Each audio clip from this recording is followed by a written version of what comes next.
always the first scene in a book. Okay? Some books it is. Just depends on the book.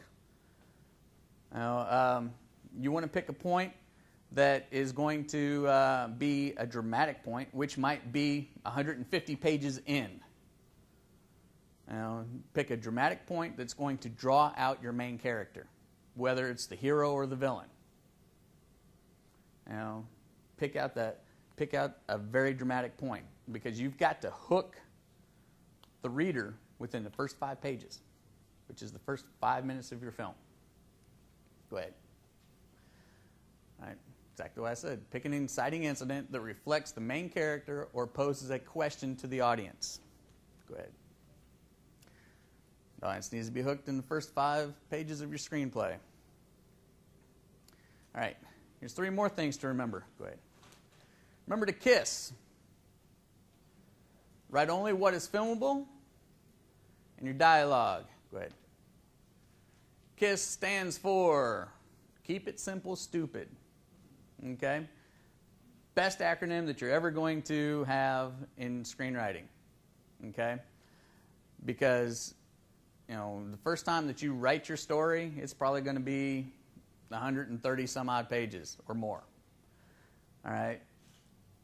But if you read it and you look at your narrative, you might have a page and a half on how to describe a battleship or a space cruiser when it only takes 2 lines.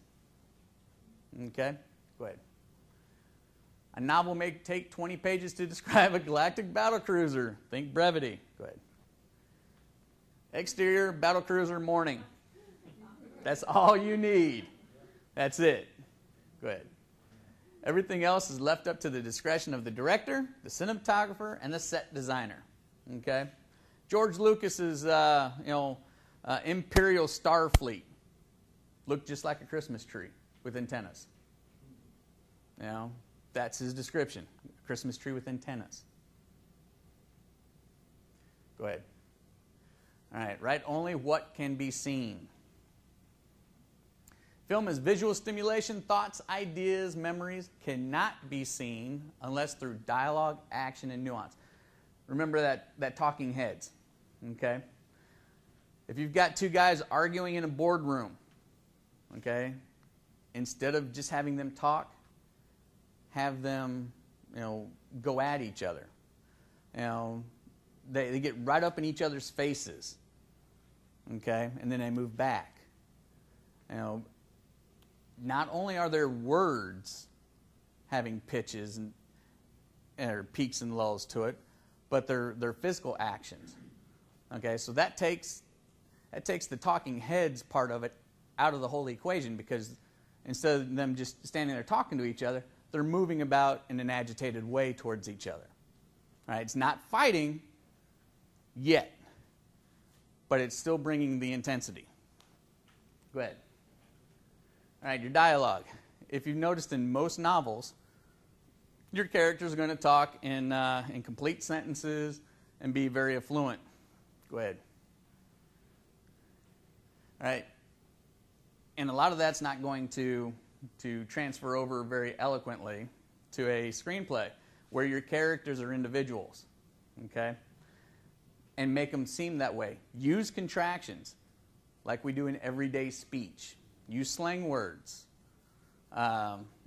Use dialects. There's a little whenever you describe your character in your narrative, tell him that he's got a southern draw, or tell her that she's a southern belle. That way the character knows how to say the line, or the actor knows how to say the line, because they know it's going to be with a southern accent, or with an Australian accent, or an English accent.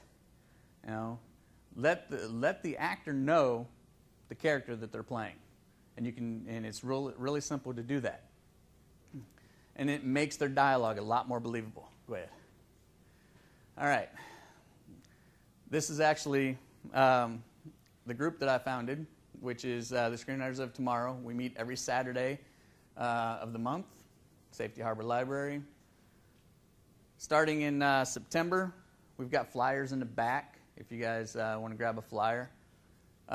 We start the fade in to fade out tour, which will take you from fade in to fade out. We go over everything. Story structure, the different beats that each scene has to have. We go over formatting techniques, the proper structure, everything, really everything that you need to know as a beginning screenwriter in 2 days, 2 8-hour days.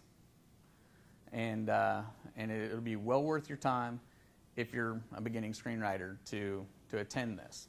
And it's September 11th and 12th, and it'll be held in Clearwater. So.